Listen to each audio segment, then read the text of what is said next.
everyone! We thought it was time to do our 4 monthly check-in. Yes, we have been on the road, in the air / on the road / on trains. Not in Australia. For 4 months tomorrow. Yep. Which is absolutely crazy. I cannot believe it's gone that fast. But as you may know, I have been tracking all of our expenses throughout the entire trip so far. So we are going to have a look at our budget and see if we are on track. I'll also link, it'll be up in this corner. I did a video on our spreadsheet, so you can click on that there if you want to see that. It's very interesting if you're a spreadsheet nerd, like me. We are. I also thought we could discuss briefly how we saved for this, because we see a lot of people online do big trips and they just say oh, I got this with points. I got this, through my brand deal. or through my credit card or something like that. And we haven't done that. Everything that we have bought. Every Yes. single thing. And we have met people on the trip so far, especially on day tours and stuff where you get chatting to people. And I think at least 3 times people have been like, "Oh, your parents have given you some money to go traveling." No, we earned all of our money. I know. We're very lucky that we've got we were able to live with my parents for a while. Yeah. For a long while. Thanks, Mum and Dad. And we had parents to support us and everything, and through our educations to get the jobs so we could earn good money. But they haven't actually given us anything for this trip. Quick backstory. I think we might have talked about it before, but we were meant to go overseas in 2020. We started planning it in 2018. And it's 2023. So we have been saving to go for a trip for 5 years. And before that as well, we're both natural savers. Yeah. So when we first were let's go overseas in 2020, we already both had some money in savings. So we weren't starting from nothing. Yeah, we weren't starting from scratch. But having 5 years of dedicated saving time helped. I don't know, I thought we would discuss sort of how we save, because interestingly we have different methods, but we ended up with the same amount of savings. That was a fluke. Yeah, that was a fluke, but it was cool. It made things easy. Yeah. So the way I like to save is I'm quite strict in terms of what I can spend during the week. So I think, let's say my paycheck is $3,000, because at one point that's roughly what I was getting. Monthly. A third was going immediately to rent, because even if I didn't have to pay it for another 2 weeks, I would put it aside just so I knew I had it before my next paycheck. A third was going into savings, and a third was going into spending. And I was so strict that if I got to the end of the month and I wanted to pay for something, I would be I'm sorry, I don't have the money. And a lot of people would say to me well, you do. And I'm no, because that is how I save. I can't act like I have that money in savings. I have to pretend what's in spending is what I've got for the month. So that's the way I did it. Yeah, whereas I was also quite strict in that I wouldn't, once money was in my savings, it wasn't coming out unless I needed it, when I needed to get my wisdom teeth out. And we also had separate accounts, by the way. So savings was its own account that you don't touch. But whereas Catherine just kind of allocated her $1,000 a month for spending on whatever, I did something called zero-based budgeting, which I can talk more about if anyone cares. But basically I would every pay allocate, I'd be I know that roughly per week, my share of the groceries was about $50, and bills over a couple of months would be, I don't remember how much it was, but it was maybe a couple $100 in bills every couple of months. So I would kind of calculate that out per paycheck and be right, so I need to put $50 per paycheck into my bills sinking fund. And so I would allocate all my money like that when I got paid. And then anything left over went into savings.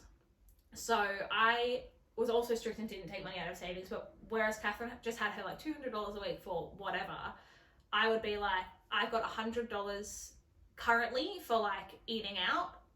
And so if someone invites me to dinner, great, I have $100 for that. But if 3 friends want to go out to dinner, I'm either going to have to be stingy or not go with one of them, or be can we just grab a dessert instead, something like that, because I didn't have the money there for that thing. And you were tracking that like in a spreadsheet. Yes, I have a budget spreadsheet as well as our travel spreadsheet because I am nothing if not a spreadsheet girly. I would just say be strict. Like, have the mentality, I don't have more money than what I can spend for the month. Like, I'm allocating the same amount. I think I was very strict with savings. I was like, it's $1,000 a month and literally whatever's left. Like, if I for some reason worked less in the month, it was just less in spending. It wasn't ever less in saving. So yeah, that's basically how we saved to travel. We can talk about that in more detail if anyone wants us to. Let us know. Yeah. But basically that meant for our trip to get us through a year of travel, which was kind of our base, we have $275 a day together. Yep. So that is what we're working off. Obviously it's averaging out, but like our time in Thailand and Vietnam was not as expensive as Norway and like Denmark, obviously. All right, so let's get into the 4-month breakdown. I would say pretty confidently we are doing like moderate travel. Yeah. So we are not doing hostel dorm rooms. No, we've done a couple of hostels in inexpensive cities. So in Denmark we did a hostel. Yeah. Oslo we did. But we never share with people because we value sleep too much. Yeah. We have, I would say, quite a lot of our accommodation has included kitchens. Yes. We've prioritized that. Yeah, we've really been focusing on Airbnbs, and we have seen the difference. Like, one grocery shop can be like $80. $80 to $100. Which is maybe 2 dinners. Yeah. If we went out. As in like a grocery shop where we buy like four or five dinners worth. Like 4 or 5 breakfasts, a few lunches, snacks. Like all of that is equivalent to going out to dinner twice. Like twice, yeah. It's crazy. So if at all possible, like hostel kitchens, Airbnbs, apart hotels, I've found there's quite a lot of around Europe. Yes. Another thing I would say that tacks onto the moderate travel is we don't do budget airlines. Like, we have been flying Ryanair and EasyJet, but coming over we knew there was an option for Scoot. We didn't choose Scoot. We could, but we just wanted the TVs and the food. Yeah. So you could absolutely get to Europe much cheaper. Yeah. But it'll be rough. It'll be rough, but it'll be fine. You'll live. But we just wanted that comfort, especially for the first couple of flights. Yeah. The other thing we've been doing in terms of like moderate travel is coaches instead of trains or flights. Yeah. It's so cheap. Look up Flixbus. Yeah, Flixbus, and then in the UK, Megabus and National Express. Yeah. Megabus is the cheaper one. Yeah. They are like incredible for getting around. Savior. Like, our priority on this trip is to like see things and experience things, but also travel for as long as we can. Yeah, we kind of want to see more cities than experience more like activities in those cities. Yeah. Like, we would rather like go to an extra country because we didn't do like 3 museums and a couple of canal tours in like Europe. Yeah. Whereas like obviously if you're the kind of person that loves museums, and like that's kind of your priority. But I think that's something you really have to think about if you're going on a long trip is what are your priorities? And like how are you going to work around those with the money that you have? Yeah. So that's just something to think about. I think that's why a daily budget is good as well, because I mean the other day we just like really wanted a sweet treat and we were like, you know what, we've got room in the budget, so you can justify it. Whereas if you have no budget, you have no idea. You could just spend so much money and not know. Yeah. So I've got a spreadsheet here. My spreadsheet. You can our see, spreadsheet, but my spreadsheet. It's Krissie's spreadsheet. If you watch the first video, you'll see just how much more has been added. Yeah, I've changed. There's new graphs or something. I've changed graphs. I've got a few new tables. I've added a new column, maybe a couple of new columns. But yes, I'm like constantly. It's color coded. It's tweaking it. It's gorgeous. It was color coded when I filmed the original video. Appreciating it. Our total costs to date. So like I'm tracking things in the future as well, obviously. Like, in a week, we're flying to Switzerland. Mm. We've got some trains around Switzerland booked, and all the prices of that are in the spreadsheet. But obviously, that does not count within our first 4 months. So here... Is that included in the current total, though? Not on here, not on this yellow, Okay. yellowy, Right, orangey money one. spent up to today. Okay. Yeah. So this is, as it says, how much money we spent up until today. So up until today, we have spent a grand total of $30,705.29. In Australian dollars for 2 people. Yes, so that's to get at. All of our expenses on this trip are shared. So like everything in this is for 2 people. So that means we've spent about like 15,350-ish each. And that includes probably 2,500 together, I think, for insurance. Yes. So you can see here our travel insurance was $2,500. The beauty of that is that it just meant when we first started, our first day, our like daily average was absolutely shocking because it was the insurance and also our flights to Singapore. Yeah. So the first day was like $3,000 and a bit. Yeah. And the daily average has mostly been dropping since then. Yep. So that's good. But yeah, so far we've spent just under $31,000, which is a current daily average of $253.76, Nice. which is a bit over $20 under budget, which is good. It means, we've been 120-ish days, so we're about $2,400 under budget in total. Yep. Which is pretty good because at this daily average, that's like almost 10 days under budget. And then, as you can see, it's allowing for 15 and a half months of travel. Yes, I only added this little column like a couple of weeks ago. When we dropped below our daily average, and like then it kept dropping, and then I was like, I wonder, because $275 a day was accounting for 1 year, like how long could we go on this daily average? So I got it calculating for us, and yeah, we've basically, if we sustained this average, bought ourselves 3.5 months worth of traveling. Fingers crossed.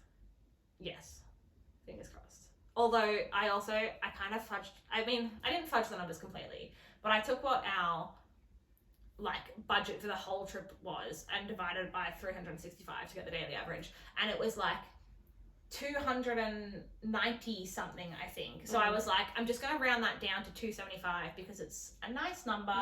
It's easy to remember, and I wanted to give us that little bit of buffer.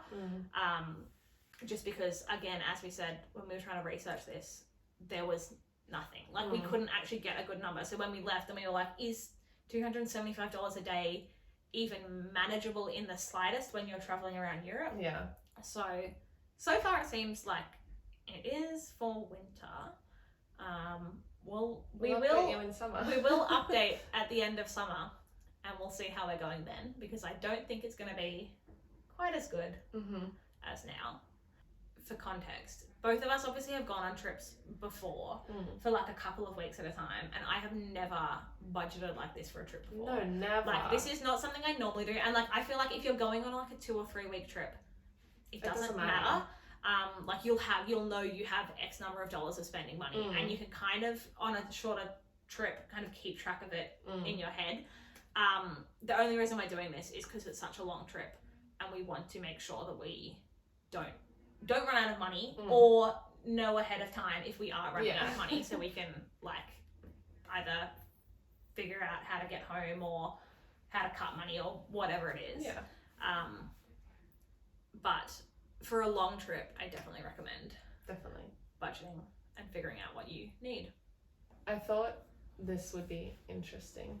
I mean, you can see like how much is accommodation roughly, how much is transport, which is like flights, trains, coaches. Yeah. So transport, between locations, whatever, is that kind of big thing. And local transport would be like the bus we caught into Belfast this morning. You can see that like food, this kind of light purple, I guess I'd call it, is a huge portion for 9%, and then groceries is 4.6. Yeah. We have eaten more meals out of groceries than out of food. So many more. Easily. well, not most, but a lot of that food was when we were traveling through Southeast Asia, because it was so much harder to find places with kitchens. Like it was impossible. Oh, it was we impossible. didn't stay even anywhere try. with a kitchen in Southeast Asia or in Dubai, which threw out our budget for food a lot. Yeah. And basically since we've gotten to Europe, we've almost always had a kitchen and been cooking our own dinners most nights. Well, if you have any questions about her spreadsheet, feel free to ask in the comments or on Instagram. Yes, and like let us know if you want us to go into more detail of anything. I've also like in another sheet got like a full breakdown. It's loading. Like of what we've spent on each category every day of the trip and like in each country. So if you want any more information on that, like if you want me to do another video where I like go through that in a bit more detail, let me know. I'm always happy to talk about my spreadsheet. It's true. You can just ask her spreadsheet related questions as well if you've got another spreadsheet, and she'll be happy to answer. Absolutely. So yeah, that is our 4-month update. I can't believe it already. I know, it's crazy. And I am so glad we are under budget so far. Yes. Hopefully the next update we are also under budget. Yes. But thank you for watching. Yeah, if you enjoyed this, let us know. Subscribe if you want to hear more spreadsheets or watch any of our other travel vlogs or anything. Yeah, we got lots of fun travel coming up, so yes, we should have some good vlogs. Yes, hopefully, if I can edit them in time.